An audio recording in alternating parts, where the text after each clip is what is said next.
estábamos a punto de partir, Herr Delbrück, el maître del hotel Quatre Saisons donde me hospedaba, bajó con la cabeza descubierta al carruaje y tras desearme un buen viaje, le dijo al cochero, todavía con la mano en el pomo de la puerta del carruaje: «Recuerde que debe volver al anochecer. El cielo se ve brillante, pero hay un escalofrío del viento del norte que indica que puede haber una tormenta repentina. Pero estoy seguro de que no llegarás tarde». Aquí sonrió y añadió: «Porque ya sabes qué noche es».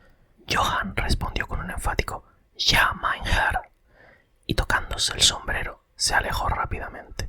Cuando ya habíamos pasado por el pueblo, le dije, después de indicarle que se detuviera: «Dime, Johann, ¿qué pasa esta noche?».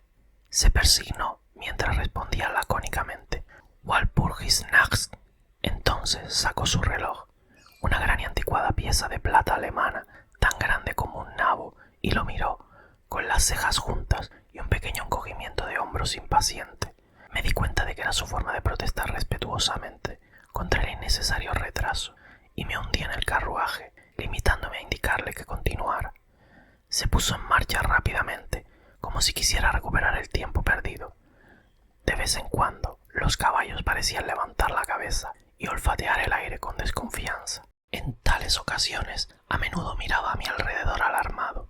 El camino era bastante sombrío, ya que atravesábamos una especie de meseta elevada barrida por el viento. A medida que avanzábamos, vi un camino que parecía poco utilizado y que parecía sumergirse en un pequeño y sinuoso valle. Parecía tan tentador que, aun a riesgo de ofenderlo, llamé a Johann para que se detuviera, y cuando se detuvo, le dije que me gustaría conducir por ese camino. Puso todo tipo de excusas y se persignó con frecuencia mientras hablaba. Esto despertó mi curiosidad, así que le hice varias preguntas. Me contestó de forma vacilante y miró repetidamente su reloj en señal de protesta. Finalmente le dije: «Bueno, Johann, quiero ir por este camino. No te pediré que vengas si no te gusta, pero dime por qué no te gusta ir. Es todo lo que te pido». Por respuesta, le pareció arrojarse de la cabina tan rápido que llegó al suelo. Entonces extendió sus manos hacia mí, suplicándome que no me fuera. Había suficiente inglés mezclado con el alemán para que yo entendiera el sentido de su conversación. Parecía estar siempre a punto de decirme algo, cuya sola idea evidentemente le asustaba, pero cada vez se levantaba diciendo «Walpurgisnacht». Intenté discutir con él, pero era difícil discutir con un hombre cuando no conocía su idioma. Sin duda, la ventaja la tenía él, pues aunque empezó a hablar en inglés de forma muy tosca y entrecortada, siempre se excitaba e irrumpía en su lengua materna, y cada vez que lo hacía miraba su reloj. Entonces los caballos se inquietaron y olfatearon el aire. Al oír esto, se puso muy pálido y mirando a su alrededor de forma asustada, saltó de repente hacia adelante, los cogió por las bridas y los condujo unos 6 metros. Le seguí y le pregunté por qué lo había hecho. Como respuesta se persignó, señaló el lugar que habíamos dejado y dirigió su carruaje en dirección al otro camino, indicando una cruz, y dijo, primero en alemán y luego en inglés: «Enterrado lo que se mató». Recordé la antigua costumbre de enterrar a los suicidas en los cruces. «Ah, ya veo, un suicida, qué interesante». Pero por mi vida no pude entender por qué los caballos se asustaron. Mientras hablábamos, oímos una especie de sonido entre un aullido y un ladrido. Estaba lejos, pero los caballos se pusieron muy inquietos y Johann tardó mucho tiempo en calmarlos. Estaba pálido y dijo: «Parece que es un lobo, pero ahora no hay lobos aquí». «No», dije interrogándolo, «no hace mucho tiempo que los lobos están tan cerca de la ciudad». Mucho», respondió, «en primavera y verano, pero con la nieve los lobos no han estado aquí tanto tiempo». Mientras acariciaba a los caballos y trataba de tranquilizarlos, unas nubes oscuras surcaron rápidamente el cielo, la luz del sol desapareció y un soplo de viento frío pareció pasar sobre nosotros. Sin embargo, fue solo un soplo y más una advertencia que un hecho, pues el sol volvió a salir con fuerza. Johann miró bajo su mano levantada el horizonte y dijo: «La tormenta de nieve viene antes de tiempo». Luego volvió a mirar su reloj y enseguida, sujetando las riendas con firmeza, pues los caballos seguían manoseando el suelo con inquietud y sacudiendo la cabeza. Subió a su caja como si hubiera llegado la hora de proseguir nuestro viaje. Me sentí un poco obstinado y no subí de inmediato al carruaje. Hábleme, le dije, de este lugar al que conduce el camino, y señalé hacia abajo. De nuevo se persignó y murmuró una oración antes de responder. Es impío. ¿Qué es impío?, le pregunté. El pueblo. Entonces, ¿hay un pueblo? No, nadie vive allí desde hace cientos de años. Me picó la curiosidad. Pero dijiste que había una aldea. La hubo. ¿Dónde está ahora? A continuación se deshizo en una larga historia en alemán e inglés, tan mezclada que no pude entender exactamente lo que decía. A grandes rasgos, deduje que hace mucho tiempo, cientos de años, los hombres habían muerto allí y habían sido enterrados en sus tumbas, pero se oían sonidos bajo la arcilla, y cuando se abrían las tumbas, se encontraban hombres y mujeres sonrosados por la vida y con la boca roja por la sangre. Y así, apurados por salvar sus vidas, sí, y sus almas, y aquí se persignó, los que quedaban huyeron a otros lugares, donde los vivos vivían y los muertos no eran nada. Evidentemente, tenía miedo de pronunciar las últimas palabras. A medida que avanzaba en su narración, se iba excitando cada vez más. Parecía que su imaginación se había apoderado de él, y terminó en un perfecto paroxismo de miedo. Con la cara blanca, sudando, temblando y mirando a su alrededor, como si esperara que alguna presencia espantosa se manifestara allí, bajo el brillante sol de la llanura abierta. Finalmente, en una agonía de desesperación, gritó «Walpurgisnacht» y me señaló el carruaje para que subiera. Toda mi sangre inglesa se elevó ante esto, y retrocediendo le dije «Tienes miedo, Johann, tienes miedo. Vete a casa, volveré solo, el paseo me hará bien». La puerta del carruaje estaba abierta. Tomé del asiento mi bastón de roble, que siempre llevo en mis excursiones de vacaciones, y cerré la puerta, señalando hacia Múnich, y dije «Vete a casa, Johann, la noche de Walpurgis no concierne a los ingleses». Los caballos estaban ahora más intranquilos que nunca, y Johann trataba de contenerlos, mientras me imploraba excitado que no hiciera ninguna tontería. Me compadecí del pobre hombre, pues estaba muy serio, pero al mismo tiempo no pude evitar reírme. Su inglés había desaparecido por completo. En su ansiedad había olvidado que su único medio para hacerme entender era hablar en mi idioma, así que parloteaba en su alemán nativo. Comenzó a ser un poco tedioso. Después de dar la dirección «a casa», me di la vuelta para bajar por el camino transversal hacia el valle. Con un gesto desesperado, Johann hizo girar sus caballos hacia Múnich. Me apoyé en mi bastón y miré tras él. Avanzó lentamente por el camino durante un rato, y luego apareció por la cresta de la colina un hombre alto y delgado. Podía ver mucho en la distancia. Cuando se acercó a los caballos, estos empezaron a saltar y a patalear y luego a gritar de terror. Johann no pudo contenerlos. Salieron disparados por el camino, huyendo enloquecidos. Los vi perderse de vista, y luego busqué al forastero, pero descubrí que él también se había ido. Con el corazón ligero, tomé el camino lateral a través del valle que se profundizaba y al que Johann se había opuesto. No había la menor razón que yo pudiera ver para su objeción, y me atrevo a decir que caminé durante un par de horas sin pensar en el tiempo o la distancia, y ciertamente sin ver a una persona o una casa. Por lo que respecta al lugar, era la desolación misma, pero no me di cuenta de esto particularmente hasta que, al doblar un recodo del camino, me encontré con una franja de bosque dispersa. Entonces reconocí que me había impresionado inconscientemente la desolación de la región por la que había pasado. Me senté a descansar y me puse a mirar a mi alrededor. Me di cuenta de que hacía mucho más frío que al comienzo de mi caminata. Una especie de suspiro parecía estar a mi alrededor con, de vez en cuando, una especie de rugido apagado en lo alto.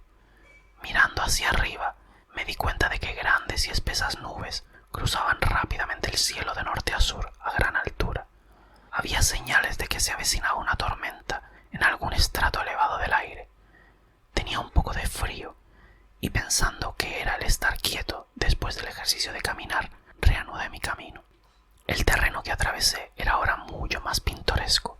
No había objetos llamativos que el ojo pudiera destacar, pero en todo había un encanto de belleza. No presté atención al tiempo, y solo cuando el crepúsculo se hizo más profundo, comencé a pensar en cómo encontrar el camino a casa. El aire era frío, y la deriva de las nubes en lo alto era más marcada.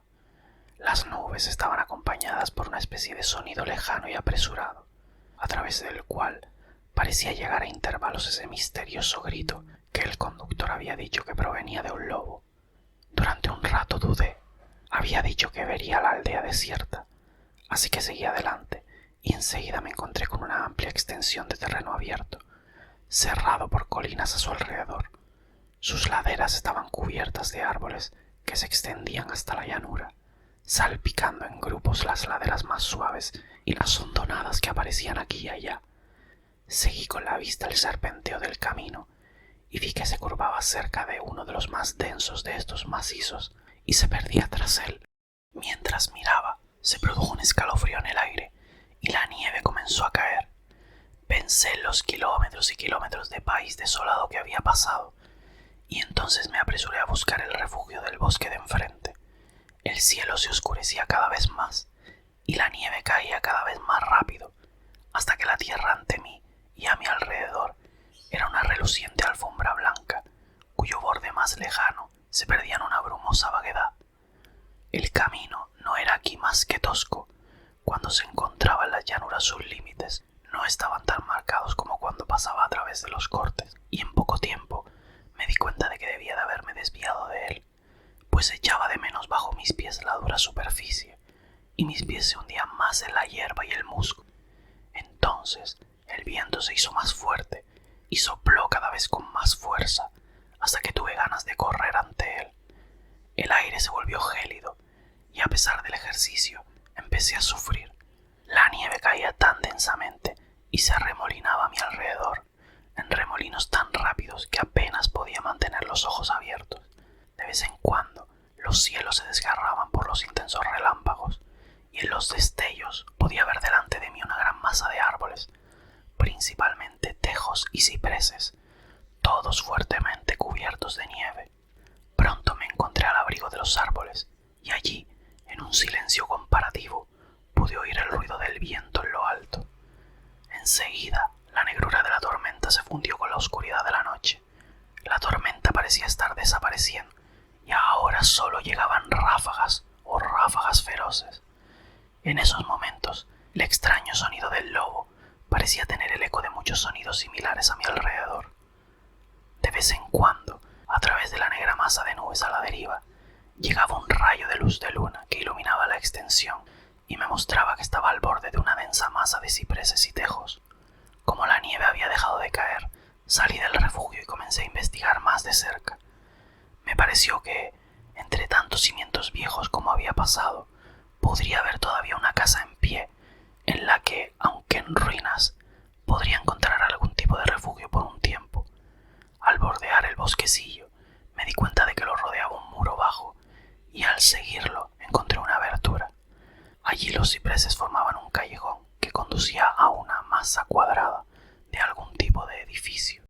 Sin embargo, en el momento en que lo vi, las nubes que se desplazaban ocultaron la luna, y pasé por el camino en la oscuridad. El viento debía de ser cada vez más frío, pues sentí que temblaba mientras caminaba. Pero había esperanza de cobijo, y avancé a tientas y a ciegas. Me detuve, pues hubo una repentina quietud.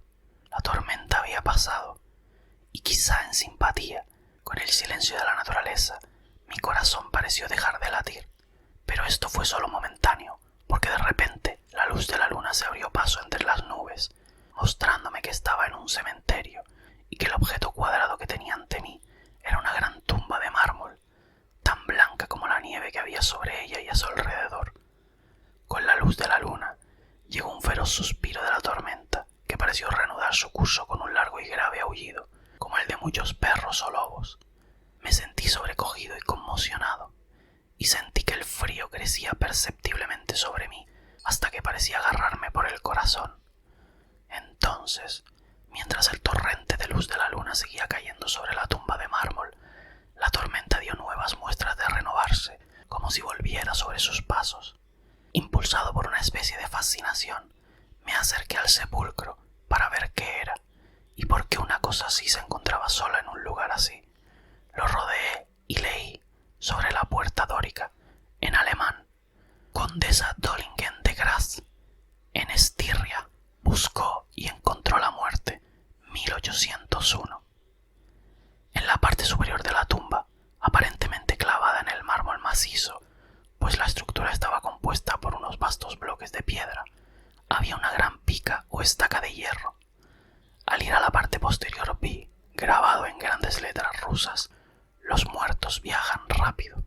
Había algo tan extraño e inquietante en todo aquello que me dio un vuelco y me hizo sentirme bastante desmayado. Comencé a desear por primera vez haber seguido el consejo de Johann. En ese momento me asaltó un pensamiento que llegó en circunstancias casi misteriosas y con una terrible conmoción. Era la noche de Walpurgis. La noche de Walpurgis era cuando, según la creencia de millones de personas, el diablo estaba en el exterior, cuando se abrían las tumbas y los muertos salían y caminaban, cuando todas las cosas malignas de la tierra, el aire y el agua se reunían. Este mismo lugar, el conductor lo había evitado especialmente. Este era el pueblo despoblado de hace siglos. Este era el lugar del suicidio, y este era el lugar en el que me encontraba solo, sin tripulación, temblando de frío en un manto de nieve y con una tormenta salvaje que se cernía de nuevo sobre mí. Me hizo falta toda mi filosofía, toda la religión que me habían enseñado, todo mi valor, para no derrumbarme en un paroxismo de miedo. Y ahora, un perfecto tornado estalló sobre mí. El suelo temblaba como si miles de caballos tronaran sobre él, y esta vez la tormenta llevaba en sus alas heladas, no nieve, sino grandes piedras de granizo, que caían con tal violencia que podrían haber salido de las correas de los honderos baleares. Piedras de granizo que derribaban hojas y ramas y hacían que el refugio de los cipreses no sirviera más que si sus tallos fueran maíz en pie. Al principio me precipité hacia el árbol más cercano, pero pronto me apresuré a dejarlo y a buscar el único lugar que parecía ofrecer refugio, la profunda puerta dórica de la tumba de mármol. Allí, acurrucado contra la maciza puerta de bronce, obtuve cierta protección contra los golpes del granizo, ya que ahora solo se estrellaban contra mí al rebotar en el suelo y en el lateral del mármol. Cuando me apoyé en la puerta, ésta se movió ligeramente y se abrió hacia adentro. El cobijo de una tumba era bienvenido en aquella despiadada tempestad, y estaba a punto de entrar en ella cuando llegó un relámpago bifurcado que iluminó toda la extensión de los cielos. En el instante, como soy un hombre vivo, vi, mientras mis ojos se volvían hacia la oscuridad de la tumba, a una hermosa mujer de mejillas redondeadas y labios rojos, aparentemente dormida en un féretro. Cuando el trueno estalló en lo alto, fui agarrado como por la mano de un gigante y arrojado a la tormenta. Todo fue tan repentino que antes de que pudiera darme cuenta de la conmoción, tanto moral como física, me encontré con el granizo golpeándome. Al mismo tiempo, tuve la extraña y dominante sensación de que no estaba solo. Miré hacia la tumba. En ese momento se produjo otro relámpago cegador que pareció golpear la estaca de hierro que coronaba la tumba y atravesar la tierra, dinamitando y desmoronando el mármol como en un estallido de llamas. La mujer muerta se levantó por un momento de agonía mientras era bañada por las llamas, y su amargo grito de dolor se ahogó en el estruendo.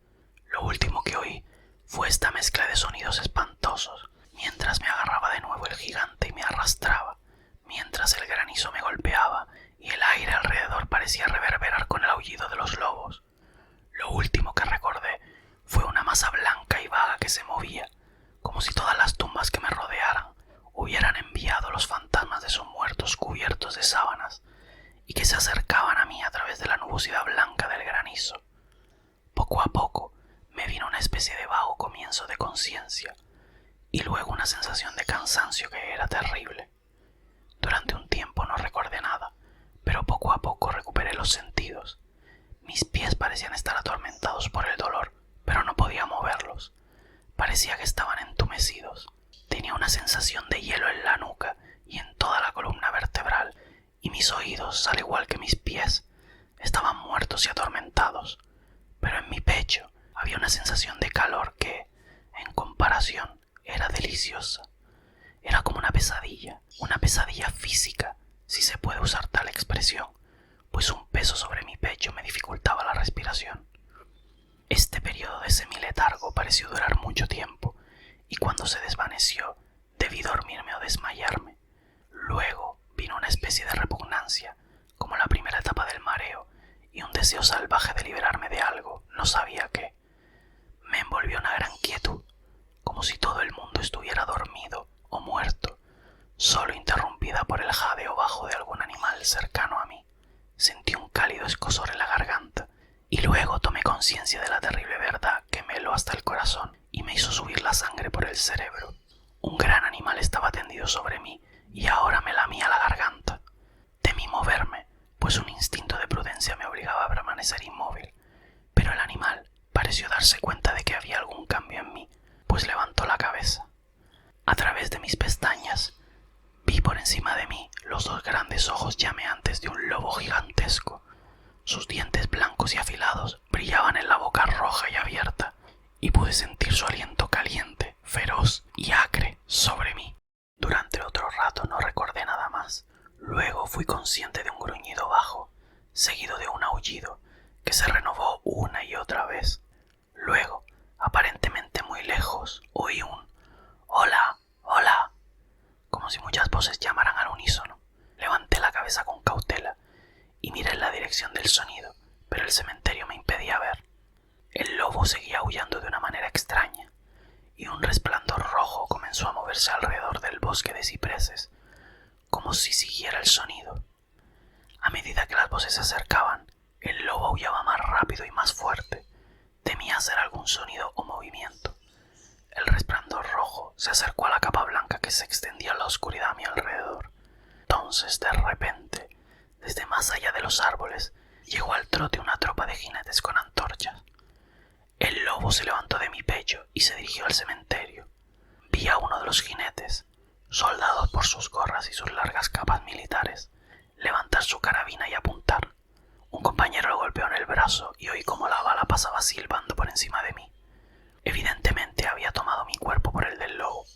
Otro avistó al animal mientras se alejaba y le siguió un disparo. Entonces, al galope, la tropa avanzó, algunos hacia mí, otros siguiendo al lobo mientras desaparecía entre los cipreses cubiertos de nieve. A medida que se acercaban, intenté moverme, pero no pude hacerlo, aunque podía ver y oír todo lo que ocurría a mi alrededor. 2 o 3 de los soldados saltaron de sus caballos y se arrodillaron a mi lado. Uno de ellos me levantó la cabeza y puso su mano sobre mi corazón. «Buenas noticias, camaradas», gritó. «Su corazón aún late». Entonces me echaron un poco de brandy por la garganta.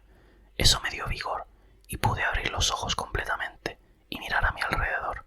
Luces y sombras se movían entre los árboles y oí que los hombres se llamaban unos a otros. Se juntaron, profiriendo exclamaciones de miedo, y las luces parpadearon cuando los demás salieron del cementerio en tropel, como hombres poseídos. Cuando los más lejanos se acercaron a nosotros, los que estaban a mi alrededor les preguntaron ansiosamente: «Bueno, ¿lo habéis encontrado?». La respuesta fue apresurada: «No, no, vengan rápido, rápido. Este no es lugar para quedarse precisamente en esta noche». «¿Qué fue?», fue la pregunta formulada en todo tipo de claves. La respuesta llegó de forma variada e indefinida, como si los hombres se sintieran movidos por un impulso común de hablar, y sin embargo estuvieran restringidos por un temor común de dar sus pensamientos. En efecto, farfulló uno, cuyo ingenio se había agotado por el momento. «Un lobo, y sin embargo no es un lobo», dijo otro estremeciéndose. «Es inútil intentarlo sin la bala sagrada», comentó un tercero de manera más ordinaria. «Nos está bien empleado por haber salido en esta noche. Verdaderamente nos hemos ganado los 1000 marcos», fueron las jaculatorias de un cuarto. «Había sangre en el mármol roto», dijo otro después de una pausa. «El rayo nunca llevó eso allí, y para él está a salvo. Miren su garganta. Vean, camaradas, el lobo se ha echado sobre él y mantiene su sangre caliente». El oficial miró mi garganta y respondió: «Está bien, la piel no está perforada. ¿Qué significa todo esto? Nunca lo habríamos encontrado de no ser por los aullidos del lobo». «¿Qué fue de él?», preguntó el hombre que sostenía mi cabeza y que parecía parecía el menos asustado del grupo, pues sus manos estaban firmes y sin temblores. En la manga llevaba el escudo de un suboficial. «Se fue a casa», respondió el hombre, cuyo largo rostro estaba pálido y que realmente temblaba de terror mientras miraba a su alrededor con temor. «Hay suficientes tumbas en las que puede yacer. Venid, camaradas, venid rápido, dejemos este lugar maldito». El oficial me levantó para que me sentara, mientras pronunciaba una palabra de orden. Entonces varios hombres me colocaron sobre un caballo. Subió a la silla de montar detrás de mí, me tomó en sus brazos, dio la orden de avanzar, y volviendo la cara hacia los cipreses, nos alejamos en rápido orden militar.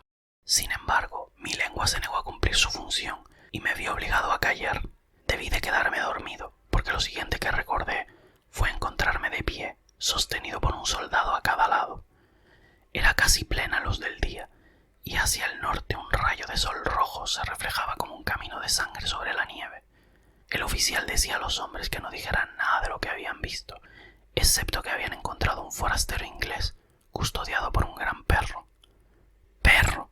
Eso no era un perro», interrumpió el hombre que había mostrado tanto miedo. «Creo que reconozco un lobo cuando lo veo». El joven oficial respondió con calma: «He dicho un perro». «¡Perro!», reiteró el otro irónicamente. Era evidente que su coraje aumentaba con el sol, y señalándome dijo: «Mira su garganta, es obra de un perro, maestro». Instintivamente me llevé la mano a la garganta, y al tocarla grité de dolor. Los hombres se agolparon para mirar, algunos bajando de sus monturas, y de nuevo llegó la voz tranquila del joven oficial: «Un perro, como he dicho. Si se dijera otra cosa, solo se reiría de nosotros». Entonces me montaron detrás de un soldado y seguimos cabalgando hacia los suburbios de Múnich. Aquí nos encontramos con un carruaje abandonado en el que me subieron y lo llevaron a los Quatre Saisons. El joven oficial me acompañó, mientras que un soldado lo siguió con su caballo y los demás se dirigieron a sus cuarteles. Cuando llegamos, Herr Delbrück bajó tan rápidamente los escalones para recibirme que era evidente que había estado observando dentro. Me tomó de ambas manos y me hizo entrar solícitamente. El oficial me saludó y se dirigía a retirarse, cuando reconocí su propósito e insistí en que viniera a mis habitaciones. Con una copa de vino le agradecí calurosamente a él y a sus valientes compañeros el haberme salvado. Me contestó simplemente que estaba más que contento y que Herr Delbrück había tomado las primeras medidas para complacer a todo el grupo de búsqueda. Ante esta ambigua expresión, el maître del hotel sonrió, mientras el oficial alegaba su deber y se retiraba. «Pero, Herr Delbrück», pregunté, «¿cómo y por qué me buscaron los soldados?». Se encogió de hombros, como despreciando su propia hazaña, mientras respondía: «Tuve la suerte de obtener un permiso del comandante del regimiento en el que sirvo para pedir voluntarios». «¿Pero cómo supo que estaba perdido?», pregunté. «El conductor vino aquí con los restos de su carruaje, que se había volcado cuando los caballos escaparon. Pero seguramente no enviaría un grupo de búsqueda de soldados solo por este motivo». «Oh, no», respondió, «pero incluso antes de que llegara el cochero, tenía este telegrama del boyardo, cuyo huésped es usted». Y sacó de su bolsillo un telegrama que me entregó, y leí: «Bistritz, tenga cuidado con mi invitado. Su seguridad es muy valiosa para mí. Si le ocurriera algo o si se perdiera, no escatime esfuerzos para encontrarlo y garantizar su seguridad. Es inglés y por lo tanto aventurero. La nieve, los lobos y la noche suelen ser un peligro. No perdáis ni un momento si sospecháis que le ha pasado algo. Respondo a vuestro celo con mi fortuna. Drácula».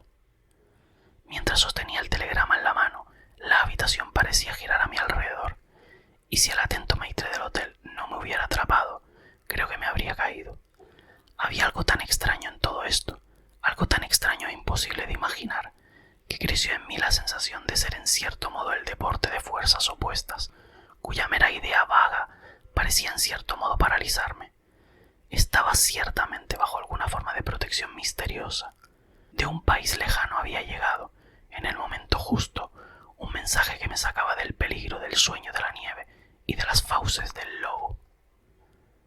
Fin.